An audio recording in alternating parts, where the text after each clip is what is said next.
మంచిర్యాల జిల్లా కోర్టులో బాల్క సుమన్ కస్టడీ పిటిషన్పై విచారణ ముగిసింది. ఇరుపక్షాల వాదనలు విన్న న్యాయస్థానం ఈ పిటిషన్పై తీర్పును రేపటికి వాయిదా వేసింది. ఈ సందర్భంగా బాల్క సుమన్ తరపున హాజరైన సీనియర్ అడ్వకేట్ లలితారెడ్డి మాట్లాడుతూ, కోర్టులో మా వాదనలు బలంగా వినిపించాం. ఈ కేసు పూర్తిగా రాజకీయ కుట్రలో భాగమేనని స్పష్టంగా వివరించాం. రేపు బెయిల్ పిటిషన్పై కూడా విచారణ జరగనుంది అని తెలిపారు. ఈ వ్యవహారం రాజకీయ వర్గాల్లో, న్యాయ వర్గాల్లో చర్చనీయాంశంగా మారింది. రేపు కోర్టు ఇవ్వబోయే తీర్పుపై ఉత్కంఠ నెలకొంది.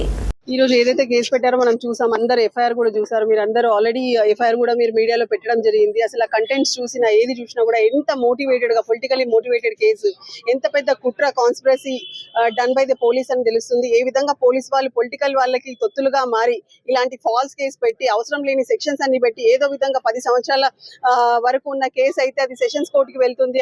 అలా డిలే చేసి ఉద్యమ నాయకుడైన బాల్క సుమన్ గారిని లోపల పెట్టి ఆయన ముందుండి నడిపించిన కౌన్సిలర్స్ ఎవరైతే ఉన్నారో వాళ్ళని ఏదో విధంగా భయభ్రాంతులకు గురి చేసి మభ్యపెట్టి ఏదో విధంగా వాళ్ళని ఇచ్చేయాలి. అప్పటి వరకు వాళ్ళకి టైం కావాలి, టైం పర్చేస్ చేయడానికి అనే ఉద్దేశంతో ఇట్లా ఒక కుట్రపూరితమైన కేసు పెట్టారు.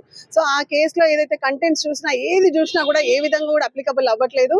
కంప్లీట్ గా 14 మంది ఆల్రెడీ గెలిచిన తర్వాత కౌన్సిలర్స్ అవుట్ ఆఫ్ 22 అసలు వివేక్ వెంకటస్వామి గారి కానీ, వంశీకృష్ణ గారి కానీ ఎక్స్ అఫీషియో మెంబర్స్ కి వెళ్లాల్సిన అవసరమే లేకుండే. అనవసరంగా కావాలని కాన్స్పిరసీగా వాళ్ళు దాడి చేసి ఇట్లాంటి తప్పుడు కేసులు పెట్టి కావాలని జైల్లో పెట్టాలని చూస్తున్నారు.